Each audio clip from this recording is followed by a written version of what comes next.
Scenario 5, Jaws of the Lion. That's not Scenario 5.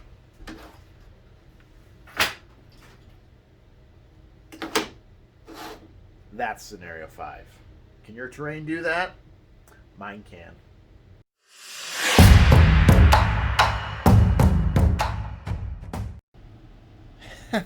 What's going on, Internet?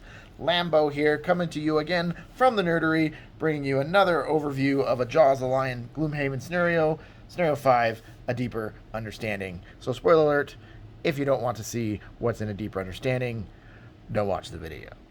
Okay, so, yeah, I was showing off that my terrain here interlocks, and so it's actually mobile, which is very, very handy, I found, in my case, when I need to set up a game and then move it later due to dinner time or whatever else my wife needs the table, or we just want to play in a different location. Or I can prep it somewhere else in advance and then throw the terrain down.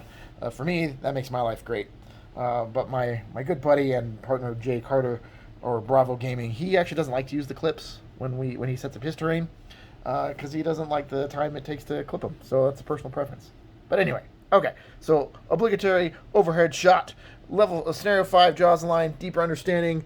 That's what it's supposed to look like. Jaws of the Lion is really awesome because you can just play right there in the map book. But I'm not going to do that because I make terrain.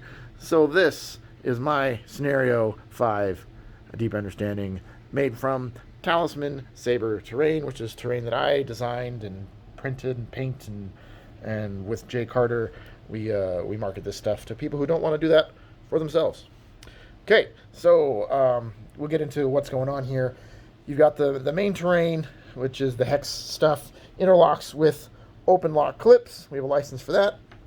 And then we have elevation capable as the terrain goes up off these hex risers. And so they're just stacking, interlocking riser pieces with open lock clip openings to the whole thing, allowing you to create, let's see if I get lower. Oh, it's not going to go. There it goes. So the level actually steps up over time, which I really like that effect. I'm a huge fan. All right, so going on, what else we got here? So we got this is for my kids campaign I'm running with them. So there's 3 of us, and there's our 3 characters we're rocking. We've also got the terrain traps. Those are our gas/poison traps, and they all have little handle pieces built into them where you can pull them out and then swap in a terrain piece instead, just like you would in a game. If you sprung a trap, you pick up the piece, and those traps are built the same way. You have, for overlays, we've got our stone pillar overlay. That is actually something I designed, and you can pick that up in a cave overlay set as well if you want to have overlays done for you. We also have this box. Some of these bone piles here, like these ones and these ones, those are going to be available in a dungeon overlay set that I'm coming up with in the near future. Other terrain pieces, a lot of other dungeon scatter. So that's a Toad King Castings bone pile. That's like a Herstarts box. You got Dungeon Saga barrel back there. Robogon chest. Robogon has some awesome stuff on Thingiverse. Robogon bone rubble pile there. Yeah. And then I'll get into the boss room in a second. Then you have the pit traps right here as well. Pit traps, same thing. They pull out, put the other tile piece in place. And I like the pit trap because it actually drops into the ground, which visually I think looks really cool. All right. Minis. Besides my, my starting 3, what I am substituting for Chaos Demons.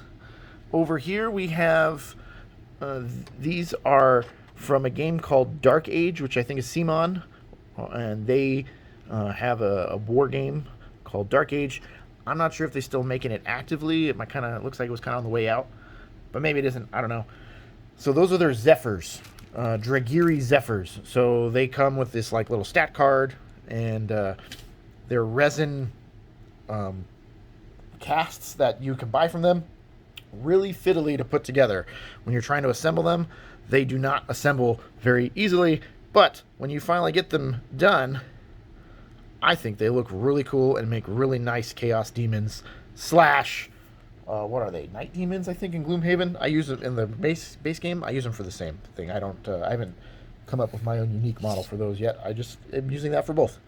Moving into the next room, you have we got a cultist back there. So my elite cultists, those are Wrath of Ashardalon, which is a D&D like a box game with minis. And I don't have the game, but I have picked up some of their minis online. So those are their cultists from Wrath of Ashardalon. Moving back into the main room.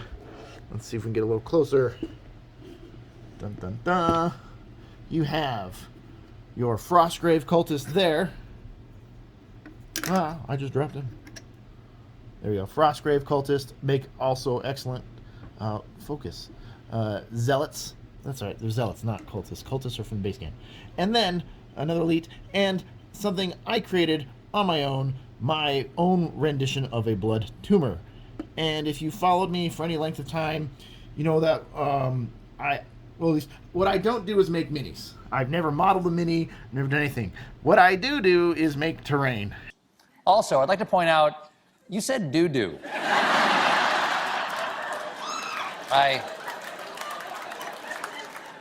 Am I right about that?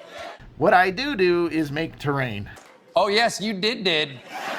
And this is what all this stuff is. So that Blood Tumor was my first attempt at making my own miniature.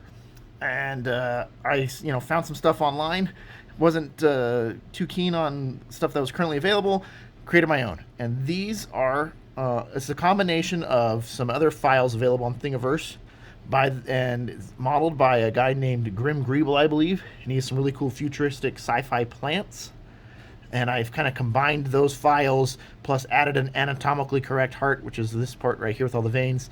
I went into Mesh Mixer and did all that, and then I added extra veins and stuff on the sides here, and printed it up and painted up, looking all pustular and nasty, like that. And that is a file available to all of you on Thingiverse. So that's available to the whole community. Have at it, print it. It prints support free, at least it should. I printed mine on an Epax X1. I assume I didn't need supports there. I assume you could print it on a FDM printer just the same, and without supports. I don't see why it wouldn't work. And yeah, so if you like it, I'll leave the link below. It's on Thingiverse. Have at it, and hopefully you can find some use in your Jaws of Lion campaign for a nasty Blood Tumor. When I made it, the source art actually has it like hanging upside down. Is what it's supposed to look like, growing out of the ceiling. But clearly you can't do that in a terrain version, so I had it growing up out of the floor instead. And I thought it came out looking really awesome. My son thought it was disgusting, and I was totally on board with that. So there you go. That is my version of Scenario 5, built out of Talisman Saber Terrain and a bunch of other pieces and stuff. I'll link everything in the description below. I just get a kick out of building and making terrain, and plus a free model for any of you. So yeah, hope you enjoyed it. Oh, sorry about that. And as always, happy gaming.